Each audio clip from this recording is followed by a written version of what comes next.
Hariom Namaste, very good morning everyone. Welcome again to my YouTube channel GK Law Classes. So in the previous video we were discussing about the burden of proof and their important sections which were 104, 105 and 108. So student अब हम आगे बढ़ चुके हैं which is the part 6 of विभागीय साक्षी अधिनियम. Again जिन्होंने video आज हमारी चेकआउट किया उन लोगों को मैं बता दूँ इसके 5 पार्ट्स ऑलरेडी आ चुके हैं तो आप लोग जाकर चेकआउट कर सकते हैं. If you want any kind of written revision notes in PDF format or an MCQ starter pack regarding any of the legal subject of your choice, you can WhatsApp us on this number. ये यहाँ पे number मैंने लिखा हुआ है and आप वहाँ पे जाके अफोर्डेबल प्राइस जो है नोट्स या MCQs अगर आपको किसी भी पर्टिकुलर लीगल सब्जेक्ट के चाहिए तो आप वो अवेल कर सकते हैं. सो स्टूडेंट आइए चलते हैं अगले इंपॉर्टेंट सेक्शन की तरफ, दैट इज 111 111.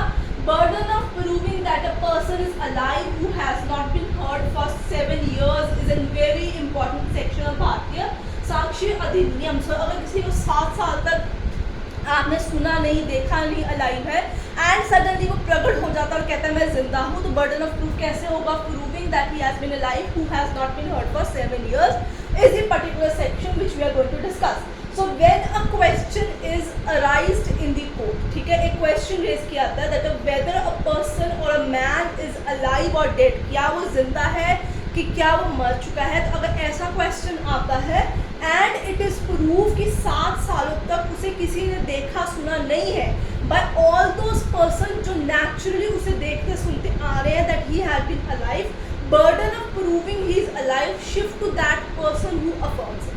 ना स्टूडेंट इसे आम भाषा में समझने की कोशिश करते हैं. कहते हैं कोर्ट के अंदर एक क्वेश्चन अराइज होता है, ठीक है, सपोज कीजिए कोई एक्स नाम का पर्सन है, 7 सालों तक उसके आसपास या उसके रिलेटिव्स, उसके फ्रेंड्स, उसके बच्चे या उसके नेबर्स ने जो है उसे नहीं देखा है and they presume that he is not alive, क्योंकि यही चीज़ आगे बताएगी that he is not alive, he is dead और somewhat like that. So for 7 years he is not been knowing in any of these circumstances and suddenly वो कहीं से प्रकट हो जाता है एंड अब क्या हुआ है वो आके कहता है नहीं जी मैं जिंदा हूँ. तब इन दैट सर्कमस्टांसेस कोर्ट में जब एक क्वेश्चन अराइज होता है कि हम इस पर्सन को अलाइव माने डेड माने, तो बर्डन ऑफ प्रूफ जो है किसके ऊपर आ जाता है? On the person who is asserting, को जो कह रहा है कि नहीं मैं जिंदा हूँ उसके ऊपर आ जाता है. तो prove where he was for दो 7 years अनलेस एंड अनटिल जब तक वो कोर्ट को सेटिस्फैक्टरी प्रूव नहीं कर लेता. तो from the neighbours, from the family members, from the friends और अदर पर्सन जैसे कलीग्स वगैरह जो होते हैं जो हर रोज उसको देखते सुनते हैं, उनकी कई बात कि भाई हमने तो उनको 7 साल तक देखा नहीं, इनकी आवाज़ नहीं सुनी, इनसे बात नहीं की, we have no idea about their whereabouts, या इनको इनके घर पे कहीं नहीं देखा गया, तो कोर्ट जो है यही प्रिज्यूम करेगी दैट ही वाज डेड. तो उस चीज़ के अंदर अगर वो प्रूव नहीं कर पाता तो हम उस पर्सन को डेड ही मानते हैं. So this is a very important section कि जो इंसान अगर 7 साल तक कहीं पे गुमशुदा है, कहीं पे मिला नहीं है, तो हमेशा इंसान उसे in the eyes of law जो है उसे डेड ही प्रिज्यूम करती है. This is the particular law. तो ये बड़ा इंपॉर्टेंट सेक्शन है. इसके अंदर एक लैंडमार्क जजमेंट भी होगी जिसके फैक्ट्स मैं आप लोगों को बता दूंगी, बट केस लॉ का नाम आपने मुझे कमेंट सेक्शन में बताना है.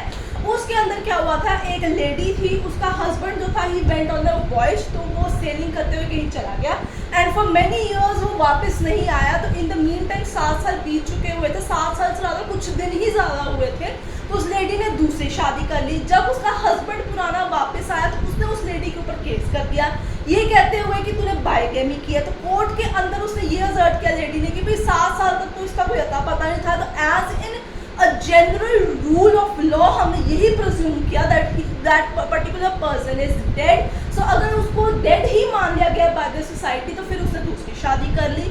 सो ये किस तरीके से बाइगेमी हुई.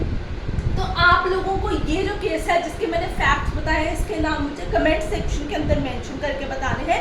ये बड़ा ही लैंडमार्क केस है. जिसने इंडियन एविडेंस एक्ट पढ़ा होगा या पढ़ रहे होंगे उन्हें कहीं ना कहीं ये केस डेफिनेटली मिला ही होगा. So let me know in the comment section, I will be waiting for your answers. Right, मैंने कुछ ही फैक्ट्स बताए हैं, इन डिटेल नहीं गई हूँ, बट आई नो कि मेरे इतने हिंट्स से ही आपको क्लैरिटी हो गई होगी मैं किस केस के बारे में बात कर रही हूँ. नेक्स्ट है 117 और 118 अगेन बड़े इंपॉर्टेंट सेक्शन है. ये प्रिजम्पशन के ऊपर बेसिस है, प्रिज्यूम किया जाता है. सबसे पहले आता है presumption as to abetment of suicide by a married women. क्या प्रिज्यूम करे? कुछ चीज़ें कोर्ट हमेशा उसके जुडिशियल नोटिस खुद ले लेते हैं, खुद ही प्रोड्यूस कर लेते हैं, प्रिज्यूम कर लेते हैं कि ऐसा चीज़ ही ABCD ही सीरीज में कंडक्ट कराई होगी, DEB 8 ऐसा नहीं कुछ भी कंडक्ट किया गया होगा. अनलेस एंड अनटिल उसे कोर्ट के अंदर रिबट ना किया जाए, उसे चैलेंज ना किया जाए कि नहीं जो कोर्ट प्रिज्यूम कर रहा है वो गलत है, what we are saying is correct in particular order. तो हम इस सेक्शन को समझने की कोशिश करेंगे। तो यहाँ पे बात की गई है abetment of suicide by married women, कि किसी मैरिड लेडी को उकसाया गया टू कमिट अ सुसाइड, तो उसकी प्रिजम्पशन के रिगार्डिंग ये चीज है।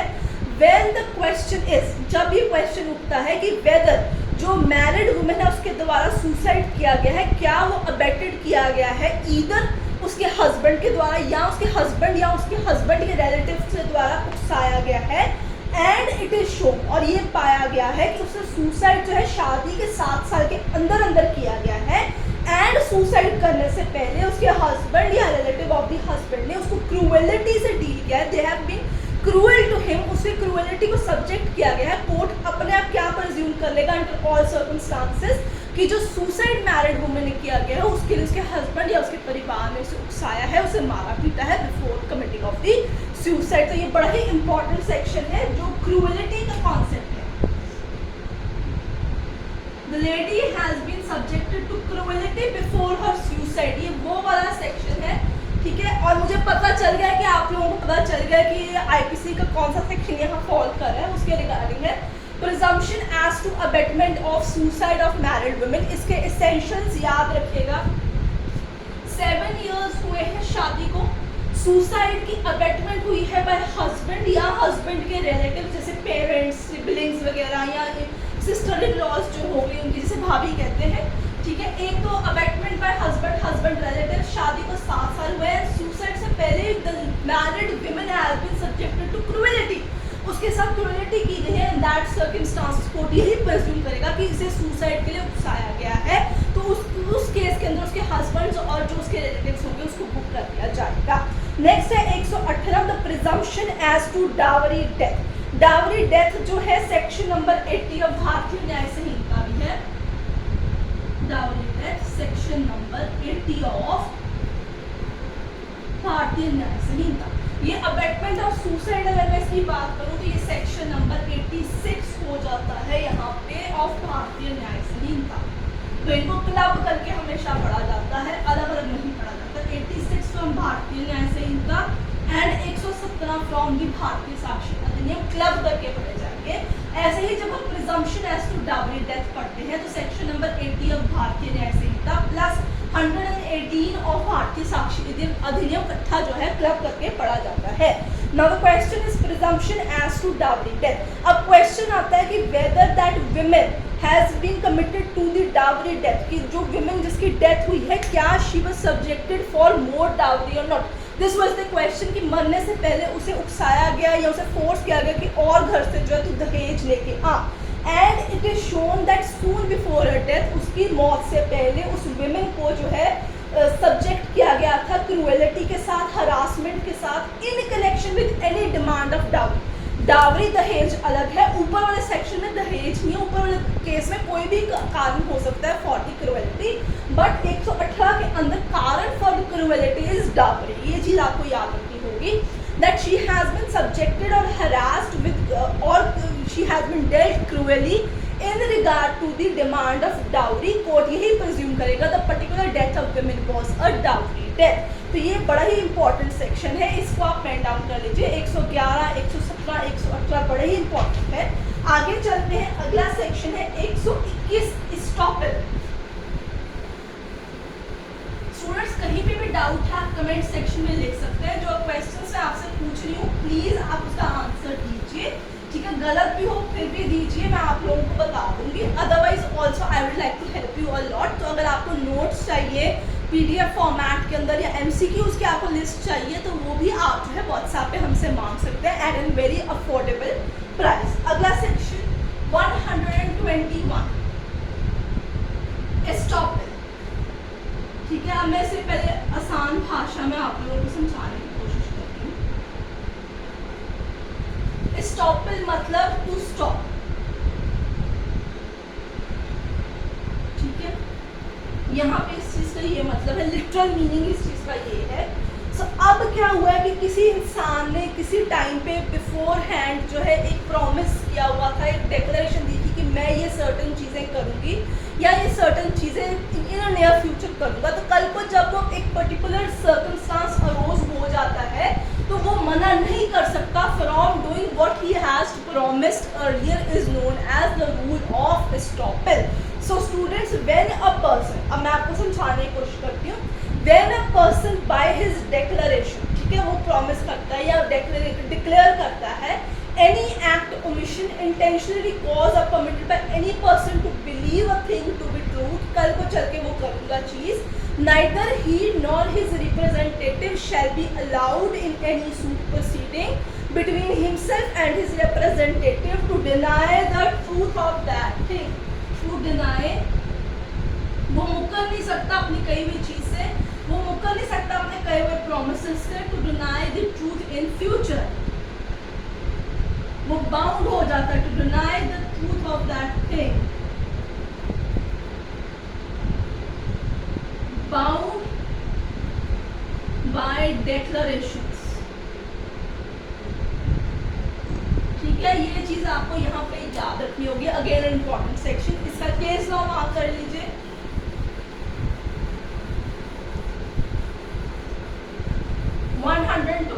एस्टॉपेल का केस लॉ है नंदराम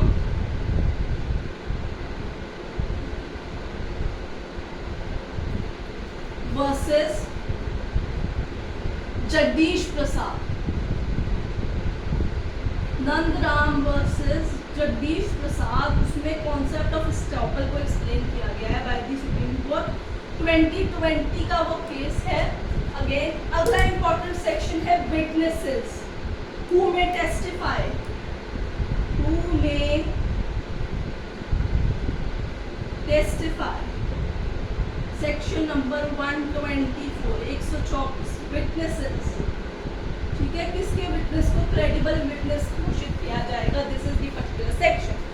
सो सारे ही पर्संस जो है कंपैटिबल होते हैं, they are competent to testify in the court of law. Testify what, as an witness वो जाके टेस्टिफाई कर सकते हैं सर्टेन डॉक्यूमेंट्स को, सर्टेन हैंड राइटिंग्स को, सर्टेन फैक्ट्स को which are asserted and denied by other party, unless court considered them that they could not answer the question well. So सीधी साफ भाषा के अंदर अगर हम बात करें 124 के तहत, every person is competent or compatible to testify or to be called a witness unless until court जो है presume ना करे कि भाई ये इंसान जो है इस particular questions का आंसर नहीं दे सकता है. If now ये चीज़ आपको यहाँ पे ध्यान रखनी होगी, all are competent to testify except कौन लोग हैं जो टेस्टिफाई नहीं कर सकते या वो क्वेश्चन की रैशनैलिटी को नहीं समझ सकते या because of the immature understanding वो क्वेश्चंस का आंसर नहीं दे सकते. सो कोर्ट किस के बेसिकली विटनेसेस को जो है टेस्टिमोनी को जो है डबल वेरीफाई करती है with the corroborative evidences. If he is a child, ये टेंडर एज है, शायद वो क्वेश्चन ना समझ पाए. ठीक है, old person, old age, he is a sick person, बहुत बीमार है. ठीक है, उसको देख ठीक से सुनाई नहीं दे रहा है या उसे किसी तरीके का कोई डिजीज है, he could not see, he could not speak of whatever in the cases कि वो रैशनैलिटी को नहीं समझ सकता. He is an insane person, वो लुनैटिक स्टेट के अंदर है, उसे दौरे पड़ रहे continuously. In that circumstances court हमेशा कोरॉबोरेटिव एविडेंस डिमांड करती है. वो कहती है कि अगर आप चाहते हो कि चाइल्ड की टेस्टिमनी को वैलिड माने, कोर्ट बच्चे की बात पे यकीन करे, तो सामने कोई कोरॉबोरेटिव एविडेंस जो है वो लेके आइए, फिर ही कोर्ट जो है बच्चे के एविडेंस को पूरा मानती है. सो इसके दो केसेस का नाम हम लिख लेते हैं. 124 सेक्शन के दो केस लॉस हैं. ठीक है, इन्हें पेन डाउन करके आज की वीडियो को हम यही एंड करेंगे. आपसे मिलेंगे अगली वीडियो के अंदर. फटाफट से केस लॉस का नाम लिख लीजिए. सेक्शन नंबर है 124 और उसके केसेस लिख लीजिए. राइट, सबसे पहले है मोहम्मद सुबिल. ये चाइल्ड विटनेसेस के भी केसेस हैं वर्सेस द किंग. ये पुराना केस है बट बहुत ही आज भी रेलेवेंट कंसिडर किया जाता है. 1946. फिर है भगवान सिंह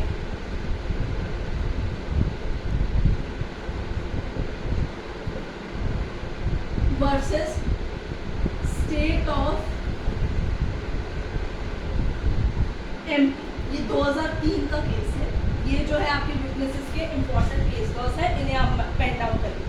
सो अगर आपकी आज की वीडियो पसंद आई है तो इसे लाइक शेयर कीजिएगा और पार्ट 7 का वेट करना भूलिएगा मत। I will see you next.